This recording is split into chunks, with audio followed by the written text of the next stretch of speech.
Ayun, hanggat wala naman silang ginagawang sobrang mali sa'yo, kailangan mabait pa rin tayo sa customer. So may mga nagtataka rin, bakit kulang po ba yung sinesweldo nyo sa pabrika? Ang hirap tumanggi no kapag nasa harapan mo na yung grasya. So kailangan accept lang tayo na accept. Sobrang hirap kapag nakikita mo nang nandyan na yung opportunity, no, yung pagkakataon, tapos hindi mo pa i-accept. Kung isipin mo, bihira lang yung nabibigyan ng pagkakataon. Kaya grab lang ng grab pag merong opportunity sa inyo.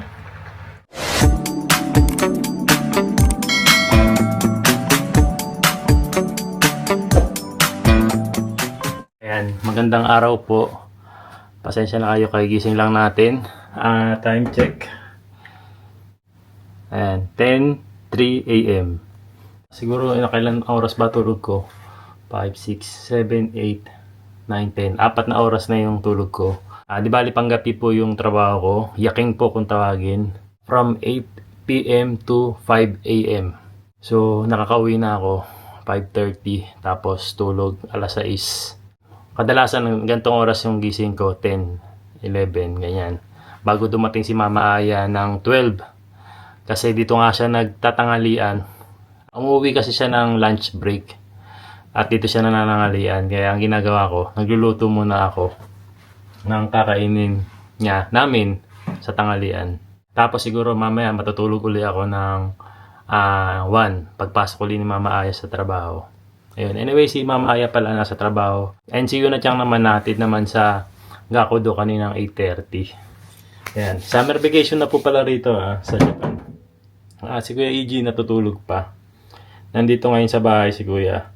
At mamaya naman si Kuya EG merong bukatsu ng basketball club po nila. Ayan, luto muna tayo tanghalian. Piprito lang naman tayo ng salmon. Ayan. Piprito ko na lahat to para hanggang mamayang gabi na rin. Tapos, ito kagabi, niluto na namin to. Itong ginisang gulay. Di bali, ginisang gulay na cabbage, bell pepper, toge. Yan, ulam namin kagabi yan. So, sasamahan lang natin ng isda. Partneran na lang natin ng isda. Para sa tanghalian. Yan, luto muna tayo.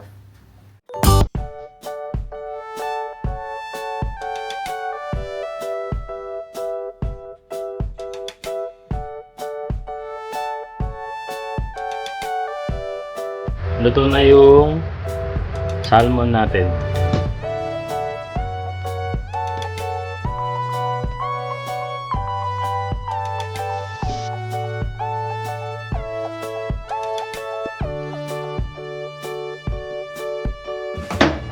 So, may Uber order po tayo. Ganito kasi ginagawa ko kapag pagkagising ko sa umaga, habang nagluluto ako, nag-aantay rin ako ng order. Baka may sumingit ng order. Sayang kasi extra income. Sakto naman natapos ko na yung nagluluto ko. Tapos biglang pumasok na order. Ayun, iyatin muna natin. Sayang din yan. 550 yen. So yan, biyahe na tayo. Pagbutihan natin dito sa Japan. Ang daming bayarin eh. Ayan, nandito na ako sa Sukiya. So, ito kasi yung order nung customer natin dito sa Uber. Ayan. Pick upin muna natin yung order niya bago natin dalhin sa kanya.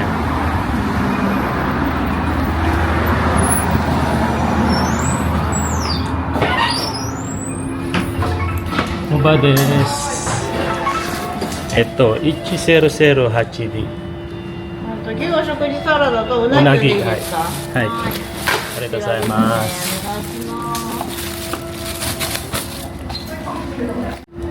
Ito na yung order nung customer natin.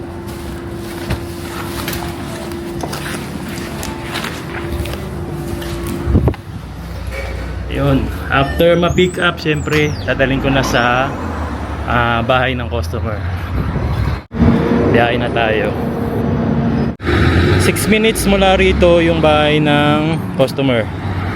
Ayan. So, di bali nandito na po ako sa bahay ni customer sa location niya. Ito regular customer na natin to sa Uber. Kaya kabisado ko na yung bahay niya.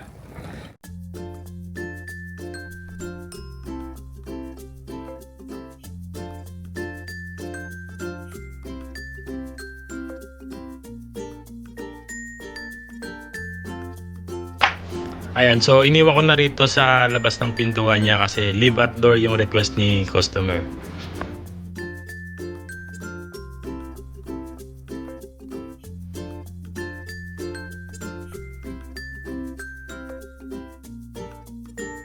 So yun, di bali meron po kasing dalawang klase ng pagdi-deliver po.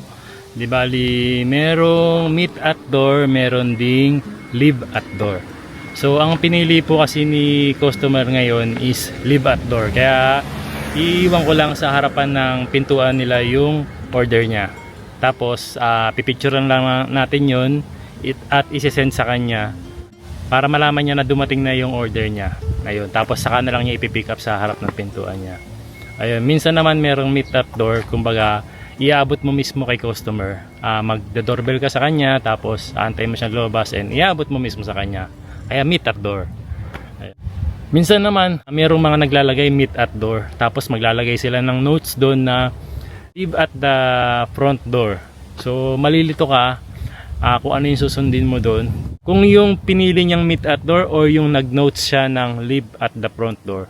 So ang ginagawa ko doon is nililib ko na lang at front door kasi hindi naman niya itatype yun kung hindi naman niya gusto yun. Kaya yun ang pinipili ko, yung kung ano yung tinype niya mismo dun sa notes na leave at front door. Kasi na-experience ko na rin minsan yan nakalagay kasi meet at door tapos pero leave at the front door. Minute at door ko siya, sabi niya ganun. Niligay ko naman dun na ni-notes ko naman dun na leave at the front door. Medyo na-disappoint pa siya sa akin ng lagay na yon. Samantalang siya naman yung nagkamali na siya naman yung naglagay ng information niya na meet at door tapos leave at front door. Basta nakakalito. Pero syempre dahil customer, kailangan mabait ka pa rin sa kanila. Ayun, hangga't wala naman silang ginagawang sobrang mali sa'yo, kailangan mabait pa rin tayo sa customer. Ayun. Yun lang, na-share ko lang sa inyo kasi total nandito na tayo. Ito ay extra income ko lang. Kumbaga parang kapag may pumasok lang at free time lang ako sa umaga, ginagawa ko to. Hindi ko siya full-time job. At dahil meron po akong trabahong full-time job sa factory, yun nga po, yung trabaho ko sa gabi po. Nakakailan ako sa isang araw na extra income. Siguro kadalasan 1, 2, 3, 4 hanggang 5 lang po. Ayan. Kasi kailangan ko rin matulog ng tanghali po dahil may pasok din po ako sa gabi. Ayun, Japan pa more. Ang daming bayarin po. Ayan, uwi na muna ako, 10:57. Ayan, baka gising na rin si Kuya AG para mapakain ko na rin ng tanghalian. Good morning. Gising na si Kuya AG.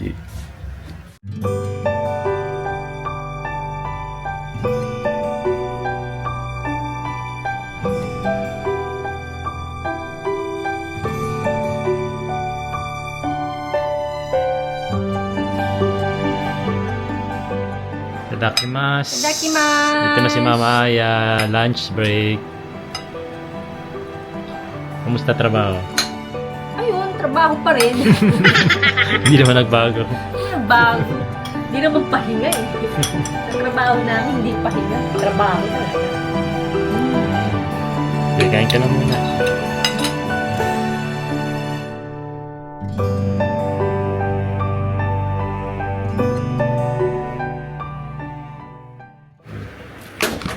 Ingat. Babush! Ingat ha. Pasok na si Mama Aya. Ano? Pasok na ako eh. Yan. So, pahinga time tayo. Pag gantong oras, nakakapagpahinga ako ng konti. Nakalis na si Ma'am Aya, pumasok na sa trabaho. Tapos ang uwi niya talaga, 3 PM lang. Minsan nagkakaroon siya ng overtime na 1 oras. Kaya minsan 4 PM na siya natatapos ng trabaho. Tapos, yung mga oras na yun, tulog naman ako. Ang gising ko na mga 6:00. Dahil magluluto na rin ng hapunan. Tapos, Prepare na rin ako. Dahil pasok ko naman alas 8 ng gabi. Ayun. So, merong nagtanong, ang sabi niya gano'n, Kuya JP, paano ka pa nakakapag-edit ng mga videos mo? Mga napapanood namin, parang napaka-busy niyo pong tao. Actually, hindi lang naman ako, pati naman si Mama Aya, sobrang busy rin. Ang dami namin ginagawa. Ayan, say natin. Ito, araw po to ng weekdays, araw ng may pasok. So, magtatrabaho po ako ng gabi, alas 8, uwi po ako alas 5, alas 6 na, dito na ako matutulog. Magigising sila Mama Aya ng alas 7 ng umaga at magpe-prepare na rin silang pumasok sa trabaho sa kasi yun na Chang. Siya na rin ang nag-aasikaso pagpasok ng school. Tapos si Kuya AG naman kapag may pasok, mas nauuna siyang bumabangon. Si Kuya AG dahil binata na, kaya na niyang mag-isa eh. Nagpe-prepare na lang si Mama Aya ng pagkain po na almusal ni Kuya AG sa umaga. Kinakain ni Kuya AG yun bago siya pumasok sa school. Si Mama Aya sa kasi yun na Chang sabay gigising, mag-prepare na sila, papasok din sila. Ayun, tapos makikita na kami ni Mama Aya tanghali na kapag kakain na siya rito ng lunch. Paano ko napapasok po yung pag-i-edit? And actually, ngayong oras na to, nag-i-edit ako. Ang ginagamit ko kasing pag-i-edit is sa cellphone lang. So, nakaupo lang ako dito habang nagpapahinga nag-i-edit. Tapos yan, sinasama ko na rin ng pagbablog. Kung ano lang din yung ginagawa namin, ayun, katulad niyan kanina, nagluto tayo. Ayun, pinablog ko lang yun. Tapos kinakwento ko lang sa inyo kung ano yung mga na-experience namin dito, mga nangyayari sa amin dito sa Japan. Ayun, talagang real life lang talaga po ng buhay dito sa Japan. Sobrang busy po talaga. Yan. So, mag-i-edit lang ako. Tapos, mayang konti, matutulog na ako mga alas 2. Alas 3, kung anong oras ako antukin. Tapos sabi ko nga sa inyo, simula alas 10 hanggang bago ako matulog ng alas 3, nag-extra din ako sa pag-Uber kung merong order. So lahat yan, nandito lang yan sa isang cellphone. Ang pag-Uber ko, tapos yung pag-edit ko, nandito na rin. Kasi kapag break time naman din sa trabaho, umi-extra din ako ng pag-edit. Hindi ako nagpapahinga. So nag-edit lang ako doon. Kaya talagang sobrang napakalaga po sa akin ng cellphone kasi nandito na po lahat ng ginagawa ko. Meron po akong laptop pero hindi po ako nag-i-edit sa laptop. Simula po nung nagbablog kami, sa cellphone lang po ako nag-i-edit. Tapos lahat ng mga nangyayari sa amin dito araw-araw, ayun, binablog ko lang para lang i-share sa inyo kung ano yung talagang buhay dito sa Japan. So may mga nagtataka rin, bakit kulang po ba yung sinesweldo nyo sa pabrika para sa pamumuhay dito sa Japan? Actually, kasya naman po siya. Kaya lang, syempre, tayo, alam ko, lahat naman tayo, meron din tayong mga gustong gawin, gustong mabili, mga pangarap, ayan, mga goal sa buhay. So, yun. Kaya kung may mga pagkakataon na magkaroon ako ng mga extra job or part-time job na tinatawag, ginagawa ko po talaga kasi, katulad yan, may plano kasi kaming kumuha ng sarili naman. May plano po kaming kumuha ng sarili naming bahay dito sa Japan. So, hindi naman natin maikakasyon, kaya lang kahit papaano kung meron tayong ipon. So, at least meron tayong mga pambili ng gamit. Tapos kapag nag-extra job tayo, may extra income tayo, makakapasyal kami sa mga gusto naming puntaan, makakain namin yung mga gusto naming kainin. Ayan, mabibili ko yung mga pangangailangan ng mga bata, nila Mama Aya. Ayun. Although hindi naman kami materialistic na tao, pero siyempre, gusto ko rin ipa-experience dun sa mga anak ko o sa asawa ko, yung mga bagay na hindi rin namin na-experience dati. Ayun. Ayan, palabas uli ako at meron tayong deliver uli. Uber. So, sayang to. Pero siguro after nito, pag-uwi ko, matutulog na ako kasi may pasok tayo mamayang gabi. Ayan. Diyahin muna ako. Update ko ulit kayo mamaya. Ayan, dito na ako sa Gasto Cafe. Ito yung order ni customer natin ngayon. Tapos ang order niya 7 items. Medyo marami-rami ito Ayan, pasok tayo sa loob. Okay. Sumimasen. Koba desu.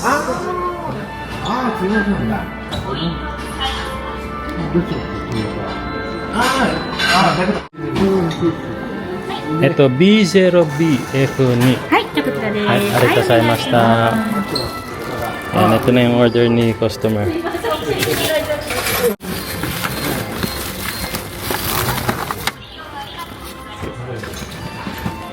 Ayan, so, na-pick up ko na yung order ni customer. Deliver ko na to. So, verify order. So, ang request ni customer is leave at door. Please put it on the light blue lid. Ang nakalagay dito sa ano niya. So, parang apartment itong pupuntahan natin. Room 105. Ayan, biyahe na muna ako. Ayan, dito na ako sa location ni customer. Ay.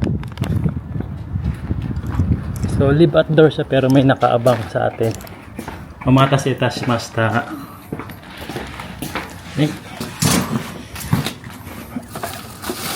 Ay, dozo. Kasukete. Arigatou gozaimashita. Ay, domo. Ayun. Leave at door siya pero siguro pinaabang nung nanay niya or ng tatay niya doon sa may pintuan para i-pick up yung order nila. Yan. Umorder na sa akin dati to. So, di bali pangalawang beses ko nang mag-deliver dito. O nga pala, sa mga gusto nyong mapanood yung mga ganitong klaseng video ko, yung nag-u-Uber tayo. Ayan, panoorin nyo lang dun sa kabilang channel natin. Itong, ayan, yung JP Meets Japan. Ayan, yung YouTube channel natin. Ayun, nag-upload ako ng mga video ko na nag-u-Uber tayo. Mapapanood yung mga full video natin na nagdi-deliver tayo sa mula pick up sa restaurant hanggang sa pag-deliver kay customer. At kung magkano yung kinikita natin sa isang deliver. Ayan, panoorin nyo po sa JP Meets Japan YouTube channel natin. And dahil wala namang kasunod na order, uuwi na muna ako para makatulog na tayo. Ayan, nakalimutan ko bago nga pala ako matulog, may mga trabaho pa pala ako.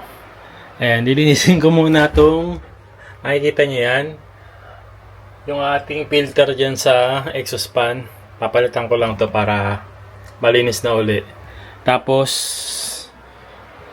nakita nyo to, marumi na rin. So, kaya mahina na siya. Kaya mahina na yung hangin na lumalabas, kailangan ng linisin din. Pati yung sa kwarto ni Kuya EG. Linisin ko muna bago ako matulog. Sigurado antok na ako noon dahil ang dami ko nang ginawa.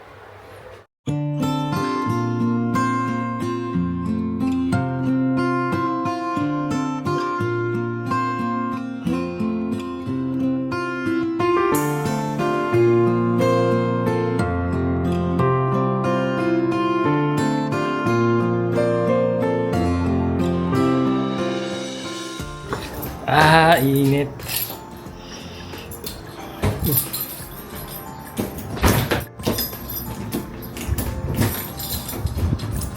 Labas uli ako. May deliver uli tayo. Hindi pa naman din ako inaantok. Sayang kasi ito 445 yen.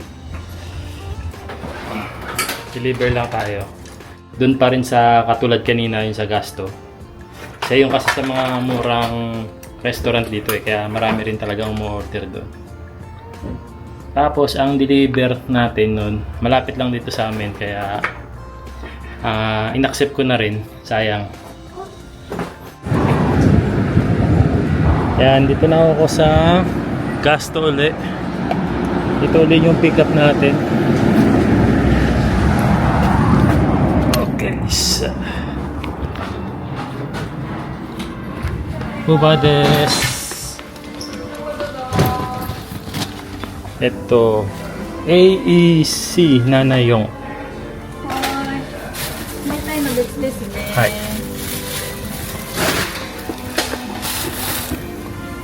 Arigatou gozaimashita.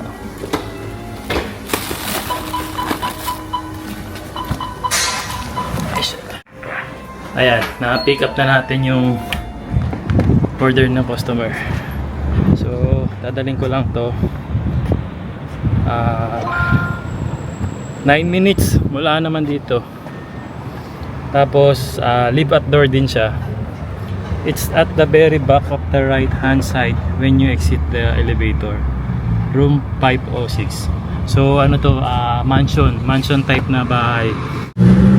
Building type. Nakapag-deliver na ako dati rito.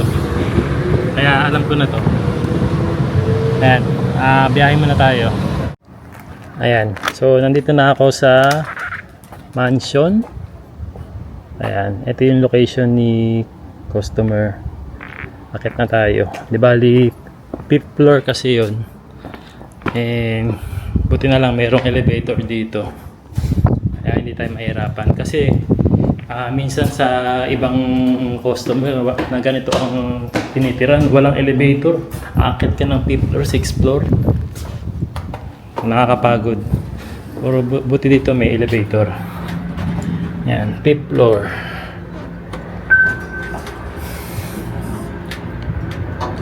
Yun lang ang mahirap kapag customer nandito nakatira sa ganito sa building. Kailangan pa umakyat baba. Kahit sabihin mo rin may elevator, unlike dun sa mga bahay-bahay lang. So pag pag-park mo lang sa harapan ng bahay nila, ilalagay mo lang or iaabot mo lang yung order nila. Dito kailangan mo pang umakyat. So nasa dulo, ayun, dito yan. Nasa dulo yung kanyang kwarto. Nasa 5th floor na tayo. So, leave at door naman to. Iiwan ko lang yung kanyang order dito.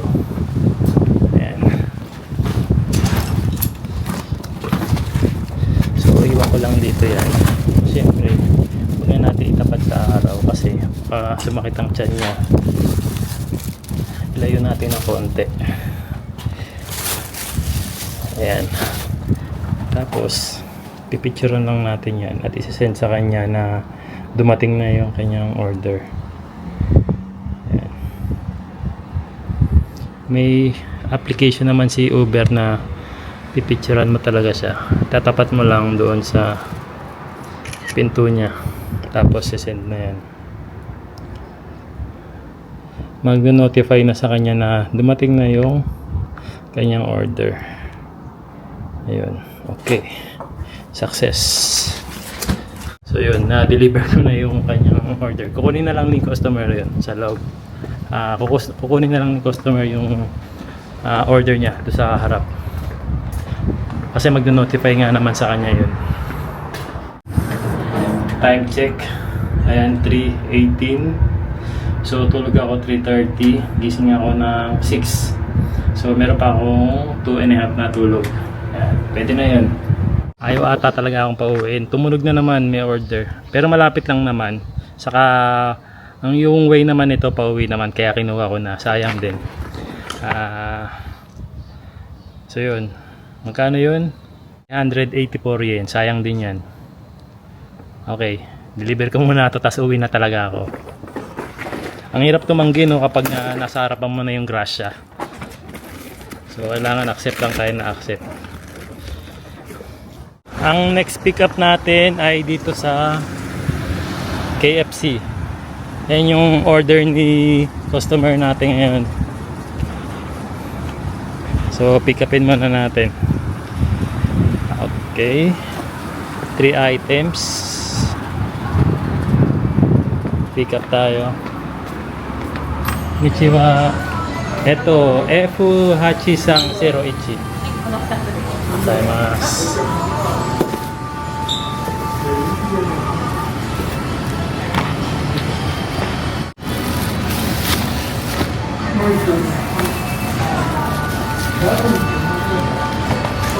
Narito gozaimasu. Ayan, narito gozaimasu. Ayan, na-receive na natin yung order ni customer. So, deliver naman natin ito. 9 minutes pa lang mula rito. Tapos ito naman ay meet at door. So, imi-meet natin si customer sa pinto mismo. Ayan, bahay na tayo. So, pinatay ko muna yung ating Uber app para wala munang pumasok na order. Kasi, manghihinayang ako ng manghihinayang, baka hindi tayo makatulog. May pasok tayo mamayang gabi.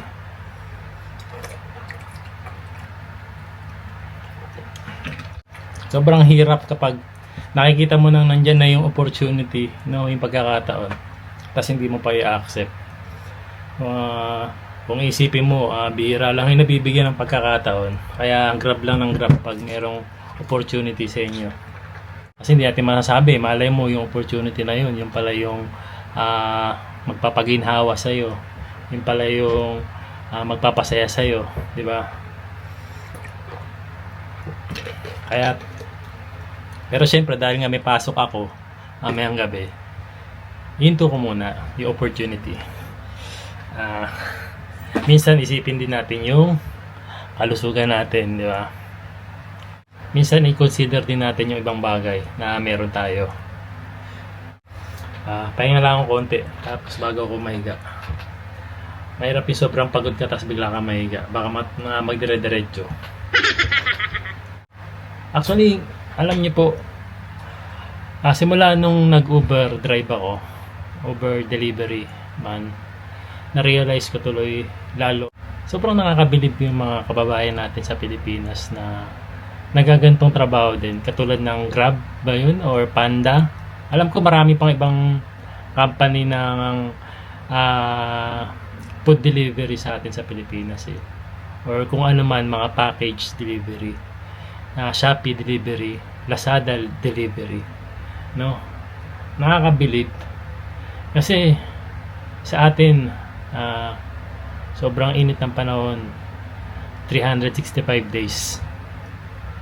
Dito, bira lang naman mag-summer dito pero sobrang init din dito. Mas mainit naman talaga rito. Tapos ang trabaho mo pa, delivery man, tapos motor pa gamit mo. Sobrang nakakapangina po talaga. Kaya, ayun, proud na proud talaga ako sa mga delivery man.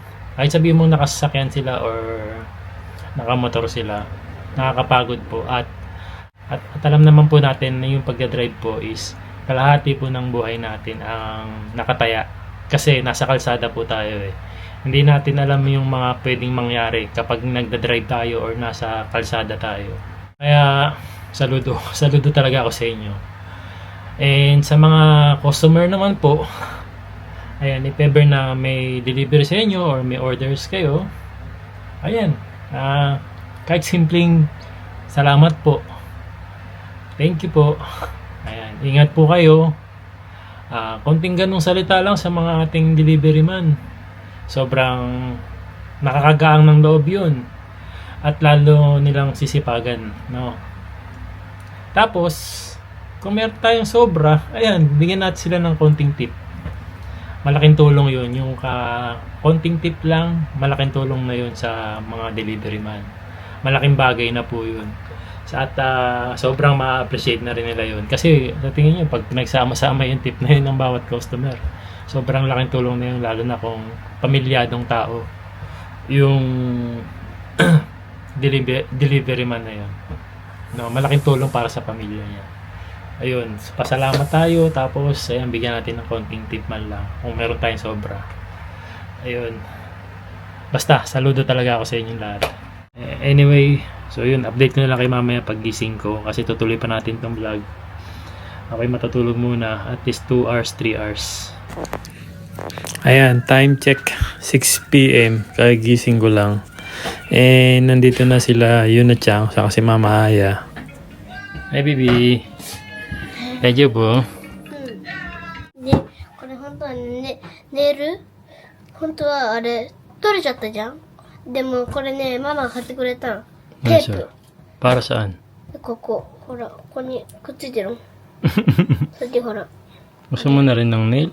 うん、ネイル屋さんでいい。で、ネイル屋さん作りたいから。 Oo na. うん。ユナネイル屋さん。そういうことにした。Ayan guys, dinner time. Kumakain na si Yuna-chan. Ulam niya is burger. Tapos meron siya ritong pipino. Yung binigay sa atin ni Oya-san. Ayan.